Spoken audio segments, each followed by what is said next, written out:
The smell of hot soup filled the quiet kitchen of the deep space ship Aurora. Captain Ryan Hale sat at the metal table, watching the steam rise from his cup. It was another long day at the edge of the galaxy, fixing broken systems and calming angry officers. The ship carried hundreds of crew members, humans and aliens, but only one person truly brought peace to the room. Her name was Lura, the alien cook. Lura moved softly, almost floating as she served the crew. Her skin shimmered like soft silver under the lights. Her big dark eyes kind but always a little sad. Ryan had seen her every day for months, yet she never talked much. She worked quietly, served politely, and disappeared before anyone could notice her. But today, something caught Ryan's attention. As she reached for a tray, her long sleeve slipped. For a moment, Ryan saw dark blue bruises across her arm. They weren't small. They looked like deep marks, old and new. He frowned, his voice calm but firm. "Lura, what happened to your arm?" he asked. She froze, then quickly pulled her sleeve down. "It's nothing, Captain," she said, forcing a smile. "I just fell." But Ryan had seen enough injuries in his time to know the truth. Those were not from falling. They were from someone. He wanted to ask more, but she hurried away to serve the next table. The kitchen noise returned. Chatter, laughter, clinking spoons. But Ryan couldn't focus. His eyes followed her as she walked toward the storage room, shoulders bent, head down. Something wasn't right. He remembered the strange things he had heard lately. Whispers in the hallway, sudden screams at night, officers returning with bruised aliens saying discipline. It never sat right with him. But this time, it was personal. That night, Ryan sat alone in his cabin, the lights dimmed, and the hum of the engines filled the silence. He replayed the moment in his head. Again and again, Lura's eyes, the way her hands shook, the way she avoided his question. He opened his logbook and typed, Day 176, alien workers showing signs of abuse. He stopped typing, stared at the screen, then closed it. He couldn't just file a report, not here, not with these people. The officers in command didn't care. To them, alien workers were tools, not people. Ryan stood up and looked out the small window. Beyond it, the stars burned like tiny fires in the black sky. He whispered to himself, "No one deserves to be treated like that." He knew what he had to do, but first, he needed proof. The next morning, he entered the kitchen earlier than usual. Lura was already there, quietly cleaning the counters. Her hands moved fast, but she winced when she lifted a heavy pot. Ryan stepped closer. "Lura," he said softly, "tell me the truth. Who hurt you?" She looked up, her eyes wide with fear. "No one," she whispered. "Please, Captain, don't ask. They'll hear us." "They?"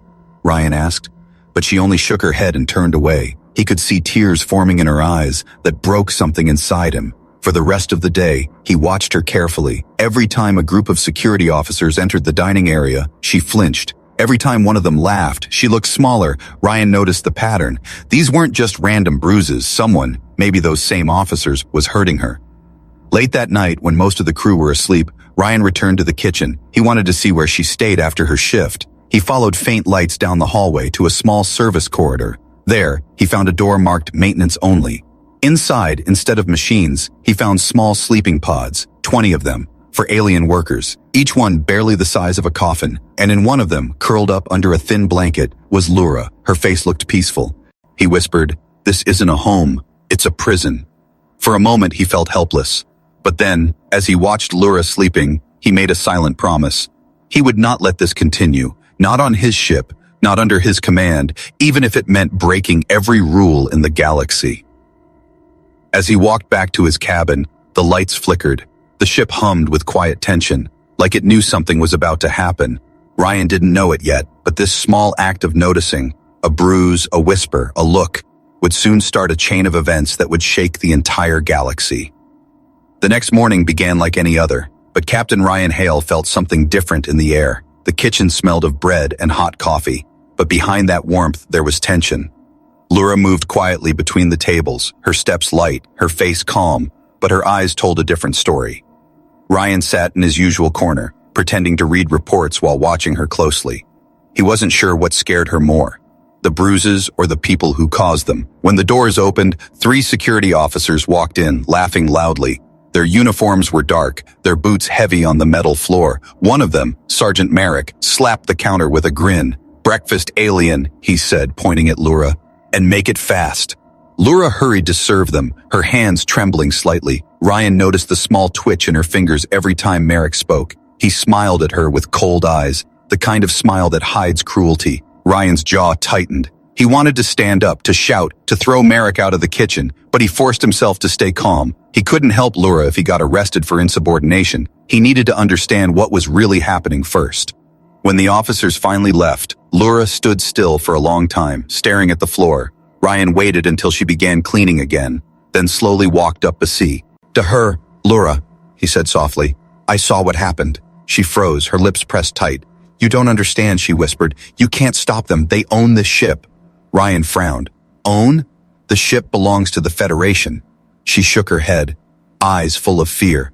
"No, Captain. The Federation sold it. The Trade Authority runs it now, and they control everything, even us." Ryan's heartbeat quickened. He had heard of the Galactic Trade Authority, a massive organization that supplied labor and energy across the colonies, but he never thought they would be controlling his ship. "Lura," he said, "why didn't you tell anyone?" Her voice trembled. "Because when we speak, people disappear." That night, Ryan returned again, hiding near the kitchen vents. From there, he could see and hear everything. The night shift workers arrived, mostly aliens, thin and tired, moving like ghosts. One of them whispered to another, "They took Rin this morning, said he tried to escape." Another voice replied, "Escape to where? There's nowhere to go." Ryan recorded their voices with his wrist comm. His anger burned hotter with every word. Suddenly, the sound of boots echoed in the hall. Ryan ducked lower, holding his breath. Sergeant Merrick entered with 2 guards, dragging a small alien boy by the arm. The boy cried out, "I didn't steal it, I swear." Merrick laughed. "You'll learn," and hit the boy with a shock baton. Lura ran forward. "Please stop. He's just a child." Merrick shoved her aside. "Back to your corner, Cook." Ryan gripped the vent's metal edge until his knuckles went white. He wanted to jump out and stop it, but he knew he couldn't fight 3 armed guards alone. When they finally left, Lura knelt beside the boy, whispering softly. Her hands glowed faintly blue for a moment, and the child stopped crying. Ryan's eyes widened. He had never seen anything like it. Was it Helen? Or something else? He didn't know, but it made him realize one thing. Lura was not ordinary. Later, when the kitchen went quiet again, Ryan slipped inside through the service door. Lura looked up, surprised. "Captain, you shouldn't be here." "I saw everything," he said, "and I heard the workers. They're scared. They're being hurt." Her eyes filled with tears. "Please, you must forget it. If they know you care, they'll destroy you too." Ryan took a deep breath. "Then let them try," he said. "You don't understand, Lura. Humans built this galaxy, and I'll be damned if I let them turn it into a cage." Lura looked at him for a long moment, silent. Then she said softly, "You're not like the others." He smiled sadly. "No, maybe I'm not." She reached into her apron and pulled out a small metallic chip. "Take this," she said. "It's dangerous, but it's proof." Ryan took the chip and looked at the strange glowing symbol on it. "What is it?" he asked. Her voice dropped to a whisper. "It's a list. The names of every alien worker on this ship, and where they are kept." Ryan's eyes widened. "Kept?" She nodded slowly. "Not working, Captain. Enslaved." A cold silence filled the kitchen. The hum of the engines sounded louder than before. Ryan closed his fist around the chip and looked toward the stars beyond the small window. He felt something rise in his chest. Anger, purpose, humanity, he whispered under his breath. Not anymore.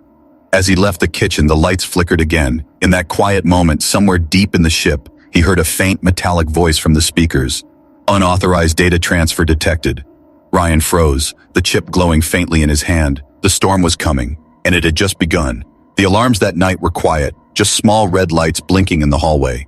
Captain Ryan Hale walked fast through the narrow corridors, his heart beating louder than the ship's engines. The small data chip from Lura was hidden inside his jacket, glowing softly like a heartbeat. He knew what it meant. Proof of something terrible happening, Rig. Right under their noses, but he needed to see it with his own eyes. The ship's map showed a restricted zone below the cargo bay, Deck 9. Officially, it didn't exist. No one was allowed there, not even officers, but the chip's data mentioned it again and again. Deck 9, a containment section. Ryan had fixed star engines and fought pirates, but never in his life had he broken into his own ship's secret deck. Tonight he would. He waited until the ship's night cycle when most of the crew slept. The corridors were silent except for the faint hum of power lines.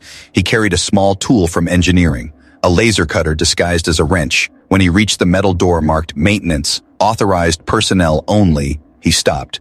He took a deep breath, then cut through the lock. The door slid open with a low hiss, and cold air brushed his face. Inside was darkness. Rows of dim blue lights blinked along the walls. The smell of metal, oil, and something else, fear, filled the air. Ryan moved quietly down the stairs, the sound of dripping water echoing in the distance. As he turned a corner, he saw cages, dozens of them, made of steel and glass, each one holding an alien worker. Their eyes widened as he appeared, but no one spoke. Some were too weak, others too afraid. Ryan's throat tightened. This was no maintenance deck. This was a prison. He walked closer to one of the cages, where a young alien with silver skin like Lura's sat on the floor. The alien looked up, whispering in a trembling voice, "Are you here to take us to work again?" Ryan knelt. "No, I'm here to get you out." The alien shook his head. "No one leaves Deck 9, Captain. No one." Suddenly, a metallic sound echoed behind him. He turned fast, a door opening, footsteps approaching. 3 guards entered, led by Sergeant Merrick. Ryan quickly hid behind a row of cages, holding his breath. Merrick's voice filled. "Led the room, cruel and calm. All right, move them. We need 2 more for the energy test." One guard opened a cage, dragging out a weak alien. The poor creature cried softly. "Please, not again." Ryan's fists clenched. He couldn't stand it anymore. He stepped out from the shadows, his voice strong. "That's enough, Merrick." The guards froze, then laughed. "Well, well," Merrick said. "The captain himself sneaking around where he doesn't belong." Ryan glared. "You're torturing people, Merrick. What is this?" Merrick smirked. "Not people, Captain. Power sources." He pointed to a glowing machine behind the cages, filled with humming cables. The energy from the aliens' bodies was being drained to fuel the ship. Ryan felt sick. "You're monsters," he said. "No," Merrick replied, stepping closer. "We're efficient." Ryan swung his wrench fast, striking Merrick in the jaw. The room exploded into chaos. One guard fired a shock baton. Another rushed forward. Ryan ducked, punched, and fought with every ounce of strength. But there were too many. He fell to the ground, his head spinning, the guards holding him down. Merrick wiped blood from his lip and raised his baton. "Should have stayed in your quarters, Captain," he sneered. But before he could strike, the air shimmered. A sudden blue light filled the room. Merrick's hand froze in midair, his eyes wide. The guards stumbled backward as the energy surged. In the middle of the chaos stood Lura, her body glowing like a star. Her eyes burned bright silver, and her voice echoed, "Enough!" The light from her hands blasted outward, sending the guards flying into the walls. The cages rattled, and the control panels sparked. The aliens inside gasped as the locks clicked open one by one. Ryan crawled to his knees, stunned. "Lura," he whispered. "What are you?" She turned to him, her glow fading slowly. "I'm a Velaran," she said softly. "We were once free." She collapsed, the light dying from her skin. Ryan caught her before she hit the floor. Around them, freed aliens stepped out of their cages, their eyes full of fear and hope. Allah. RMS blared, red lights flashing across the deck. The ship's system voice shouted, "Security breach detected on Deck 9. Ryan lifted Lura in his arms, his voice shaking. "I'm getting you out of here." As he ran through the corridors, smoke rising behind him, he realized the truth. Lura wasn't just a cook. She was a living weapon. And those bruises, they weren't punishment, they were control marks. The galaxy had turned her kind into batteries, and now one of them had just broken free. The ship trembled as Captain Ryan Hale carried Lura through the smoky corridors. Red warning lights flashed above, and the sound of distant alarms echoed like thunder. He didn't know how long they had before security arrived, but he didn't care. He just knew one thing. He couldn't leave her behind. He reached the medical bay, a quiet silver room filled with machines that hummed softly. He placed Lura gently on the table, her silver skin now pale and cold.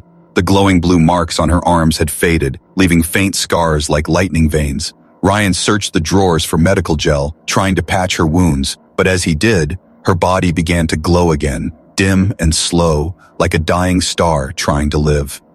"Stay with me," Ryan whispered. Lura's eyes fluttered open, her voice weak. "You shouldn't have come for me." Ryan shook his head. "You saved me first." She tried to smile but coughed instead, her body trembling. "You don't understand, Captain. They'll come for you now, for both of us." "Then they'll have to try," Ryan said quietly, his voice steady but burning with anger. He leaned closer. "Lura, I need to know. What are you? What did they do to you?" Her eyes filled with tears, but she nodded. "It's time you knew," she whispered.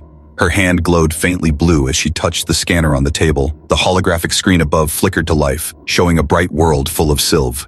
"For oceans and floating mountains. This," she said softly, "is my home. The planet Valora. Ryan watched in awe as the images moved. Tall cities made of crystal, people glowing like light itself. They called us the Velerans, she continued. Our bodies are filled with natural energy. We can control gravity, light, even the pull of the stars. She smiled sadly. We used to help other worlds grow crops, lift ships, heal wounds. We were creators, not fighters. Her face darkened. Then the Galactic Trade Authority came. The hologram changed. The silver cities burned. Ships fell from the sky. People screamed as soldiers marched through the streets. They said they wanted peace, but they wanted power, she said, her voice shaking. They found a way to drain our energy, to turn our bodies into living batteries for their war machines. Ryan's hands curled into fists. Those bruises, she whispered. They are control points, places where machines were attached to us, sucking our power until we fainted. She looked away, tears rolling down her cheeks. They took thousands of us, Captain, loaded us into ships like this one, and sent us across the galaxy. Ryan's chest tightened. He had seen war, but never something this cruel. He touched her shoulder gently. You don't deserve this. None of you do. Lura shook her head. We tried to fight back, but they destroyed our cities, our queens, our memories. Her voice broke. I was one of the last, captured and made to cook for them because my energy was too weak for the machines. They thought I was useless. Ryan smiled faintly. They were wrong. She looked at him with tired eyes. You risked everything for me. Why? He sighed. Because I saw your bruises, and I saw what they did to you. No decent human can walk away from that. She blinked, surprised by his words. For the first time, Ryan saw a real smile on her face, small but bright. You humans, she said softly, you destroy much, but sometimes you heal. Suddenly, the door burst open, and the voice of Sergeant Merrick echoed through the hall. Found you, Captain. Ryan turned, grabbing a plasma pistol from the wall. Lura struggled to sit up, but Ryan held out his hand. Stay down. Merrick stepped into the room with 2 guards, smirking. I told you to mind your business. Ryan aimed his weapon, and I told you to leave her alone. Before Merrick could respond, the floor shook violently. The hologram still active above them showed Valora's image shifting, and then something new appeared. A massive glowing structure deep inside the planet's core. Lura gasped. The core of Valora, it's still alive. Ryan frowned. What is it? Our source, she whispered. The heart of our power, the only thing that can free my people. Merrick laughed. You think that old myth can save you? You're both dead. He raised his gun, but before he could fire, Lura's hand lifted slightly, glowing once again. The gravity in the room bent, and the guards were thrown against the wall, their weapons flying from their hands. Ryan shouted, Lura, stop, you'll kill yourself. Her voice was faint but fierce. Not yet. The energy faded, and she collapsed once more. Ryan caught her again, holding her close as the guards groaned on the floor. He looked at her face, peaceful yet pained. He whispered, We'll find that core, Lura, I promise. She smiled weakly. Then maybe my people can finally go home. Ryan carried her toward the escape deck as alarms blared again. Behind them, the screens of the medbay flickered with the image of Valora's core pulsing like a heartbeat. The galaxy didn't know it yet, but something had just changed forever, because one human had made a promise, and humanity, once it promises, never lets go.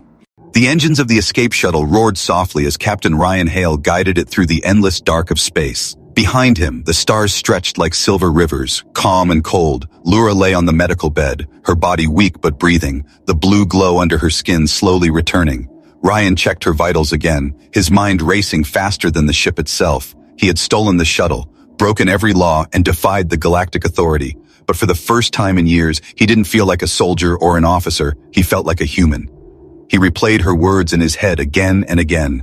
The core of Valora can free my people. If that was true, the entire galaxy had been living on stolen life. He opened the data chip again, its blue light glowing over his face. Dozens of files filled the screen. Names, coordinates, transfer orders, thousands of alien workers shipped to different colonies, all marked as energy assets.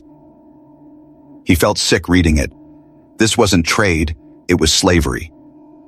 Suddenly, an alarm beeped on the console. Incoming transmission. Ryan hesitated, then tapped the screen.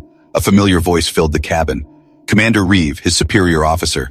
Captain Hale, the voice said smoothly. You've gone too far. Ryan frowned. You knew. Reeve's voice chuckled.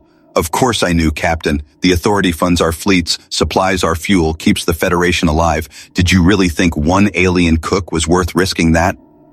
Ryan's jaw tightened.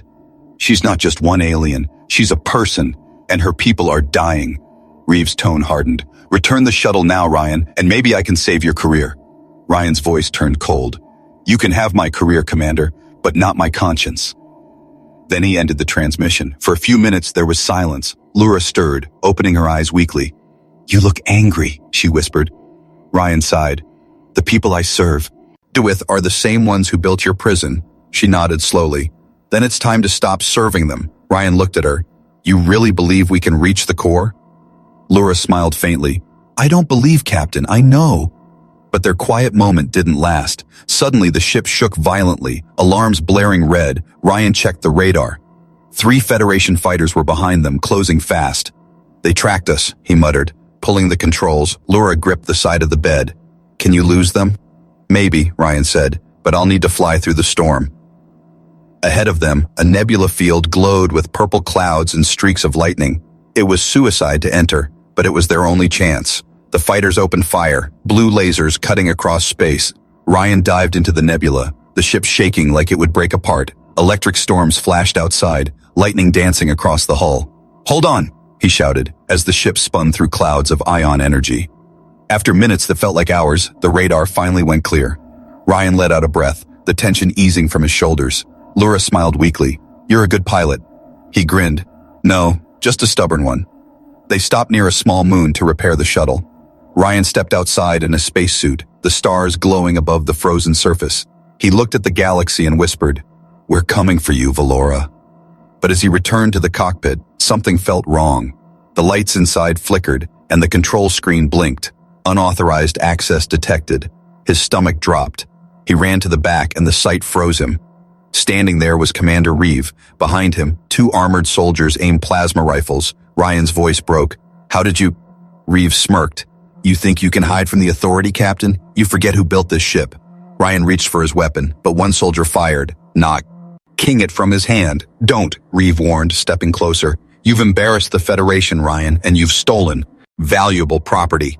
He looked down at Lura lying weakly on the bed. Ryan moved in front of her. She's not property. Reeve's eyes were cold. Then what is she? A friend? A tool? Ryan said nothing, his anger burning behind his silence. Reeve shook his head.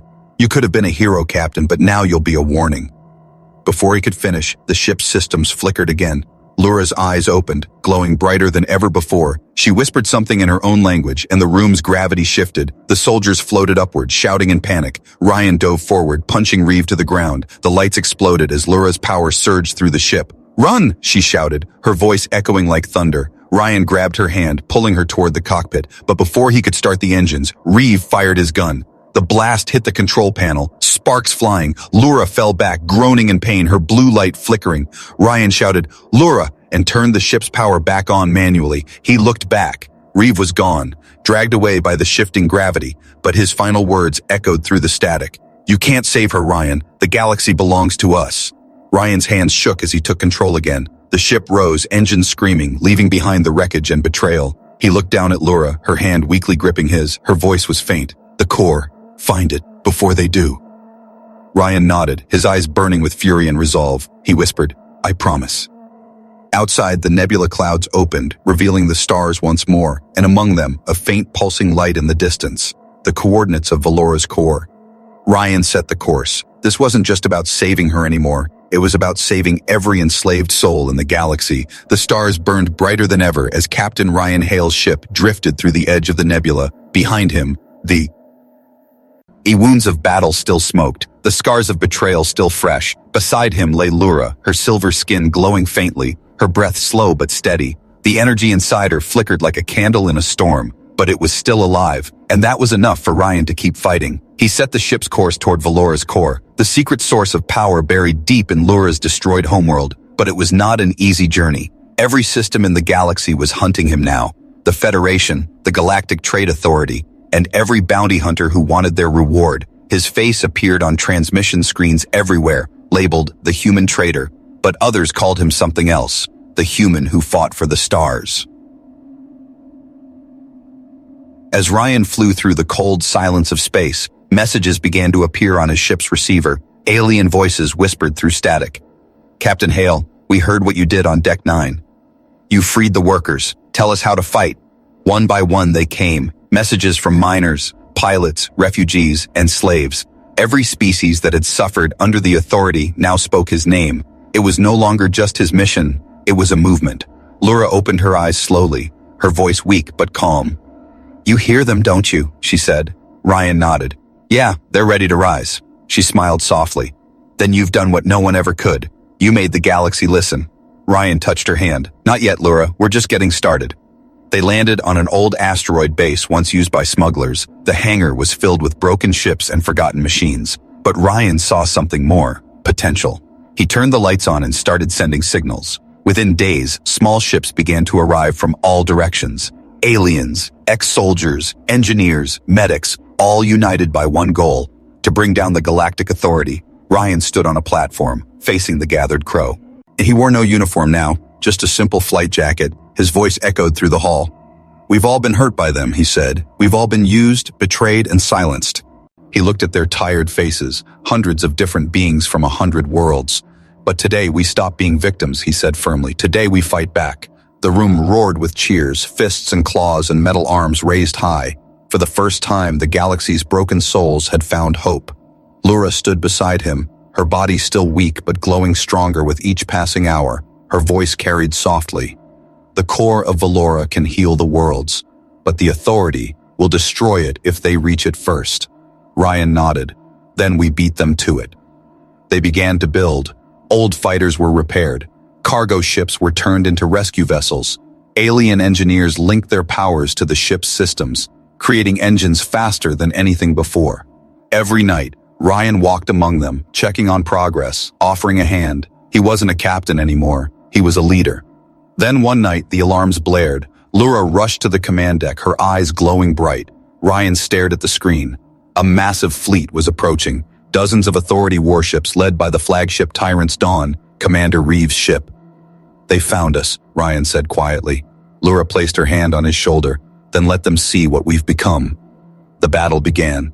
The asteroid base lit up with cannons and shields as the first wave of enemy ships fired. Explosions painted the sky in red and blue. Ryan's fighters launched into space. Alien pilots shouting in a dozen languages, each one fighting not for profit, but for freedom. "Focus on the command ship," Ryan shouted through the comms. "Take out their control systems." The fighters moved like lightning, weaving through lasers, hitting back hard. For every ship that fell, 2 more rose. The uprising had begun. Inside the chaos, Ryan's ship charged toward the flagship. Reeves' voice crackled through the channel. "Still playing hero, Ryan?" Ryan smirked. "Yeah, you should have killed me when you had the chance." They clashed, human against human, ideals against greed. Missiles exploded, shields cracked, engines roared. In the heart of the battle, Ryan's ship broke through the enemy's defense and hit the flagship's core. The explosion tore through the blackness, lighting up the stars. The Tyrant's Dawn broke apart, its pieces drifting like dying embers. When the smoke cleared, Ryan stood at the window, breathing hard. He could see hundreds of freed ships now moving together. The Authority fleet was retreating. He turned to Lura, who stood beside him, glowing brighter than ever. "It's not over," she said, "but it's a beginning." Ryan nodded, looking at the stars ahead. "The core of Valora is waiting," he said, "and we're going to finish this." The radio crackled again, this time not with fear, but with hope. Voices across the stars echoed one message: for Lura, for Valora, for freedom. Ryan smiled, his eyes wet but fierce. He whispered, "For humanity too." Outside, the rebellion's fleet stretched across the stars. Different worlds, different beings, all united under one cause. They had no flag, no empire, no crown, but they had something far stronger. They had each other, and far ahead, deep in the light of a dying sun, the core of Valora pulsed again, waiting for the ones brave enough to set it free. The war was over. The stars were quiet again, glowing softly over the remains of shattered ships and broken empires. Where once the Galactic Trade Authority ruled with fear, now floated silence, a silence born from sacrifice. Among the drifting wreckage, one ship still burned with life, the rebel vessel Aurora's Light, captained by the man who had changed everything, Ryan Hale. He stood by the wide viewing glass, watching the sunrise over Valora. The once dead world now shimmered again with faint light. Lura lay in the med bay behind him, weak but alive, her body glowing like the dawn itself. The core had been found deep beneath Valora's broken crust, protected by ancient crystal roots. When Ryan and Lura reached it, the energy of her people awakened. It had recognized her, the last daughter of Valora, and through her, it remembered its purpose. The core pulsed gently now, spreading blue light across the planet's surface. It healed the land, revived the air, and sent waves of peace through every life form that once called Valora home. Ryan turned to see Lura standing in the doorway, leaning on the frame but smiling. "You should be resting," he said softly. She shook her head. "I wanted to see it rise again." They stood together, silent for a long moment. The golden light from the planet reflected on their faces, warm and calm. Lura's voice was quiet. "My people will come back now. The core is calling to them across the stars." Ryan nodded. "Then the galaxy will finally see what they tried to bury." She smiled faintly. "You made them see, Captain." Ryan looked down, his eyes tired but proud. "I just did what was right." She stepped closer, her eyes glowing softly. "That's what makes you different from them." Outside, hundreds of small ships orbited Valora, the rebel fleet, humans and aliens, working together to rebuild. Ryan's voice echoed through the comms. "To everyone who fought, who lost, who believed, this is not the end, it's the beginning." His words carried across space, simple but strong. For too long, power belonged to those who took it by force. Now it belongs to those who earned it through kindness. Cheers and messages of unity flooded back from every ship. They called him many names: Captain, Rebel, Savior. But he never cared for any of them. To him, he was just a man who refused to look away from Bruises. Days passed, and peace slowly returned. Valora's new cities began to rise, shaped by light instead of steel. Humans helped plant seeds. Valorans taught them to use energy without harm. It was the first time in centuries that two species shared a world without fear. Ryan walked through the rebuilding camps, talking to workers, checking ships, fixing systems with his own hands. He wasn't above anyone now, he was one of them. One evening, Lura found him sitting by the silver river flowing from the core's energy stream. She sat beside him, her reflection glowing on the water. "Do you ever think about what comes next?" she asked. Ryan smiled slightly. "Every day." She tilted her head. "And?" He looked at the horizon where the twin suns were setting. "I think we start again," he said. "But this time, we start better." She nodded, her hand brushing the soft grass beside his. "The bruises fade," she said quietly, "but the pain stays a little, like a reminder." Ryan looked at her. "A reminder of what?" "That kindness can change everything," she said. "One act, one choice, one human heart." He smiled. "You sound like a teacher." She laughed softly. "Maybe I learned from the best." They sat together in silence, the stars beginning to appear above them. For the first time, the galaxy didn't feel endless and cold. It felt alive, breathing again. Later that night, Ryan stood before the memorial ship orbiting Valora. It was named Lura's Light, built from the fragments of old war vessels. On its hull, the names of every freed worker were written, thousands of them, glowing softly under the starlight. He ran his fingers over the names, his heart heavy yet peaceful. A voice behind him said, "They'll remember you too, Captain." Ryan turned and smiled. "They shouldn't. They should remember why we fought." The core's energy reached far beyond Valora now. Across colonies and systems, it spread calm and balance. Planets that once depended on drained slaves now found new ways to live. Empires fell, and unity rose. The galaxy didn't heal overnight, but it was healing. Lura joined him on the deck, her glow steady and warm. She looked at the stars and whispered, "The bruises are healing, Captain." Ryan nodded, his voice soft but sure. "Yes," he said, "and they'll never return." He looked at her, smiling gently. "Your bruises changed the stars, Lura." She smiled back, tears in her glowing eyes. "No, Ryan," she said. "You changed them." As their ship orbited the reborn planet, a soft light spread through the galaxy, not from weapons or engines, but from hearts finally free.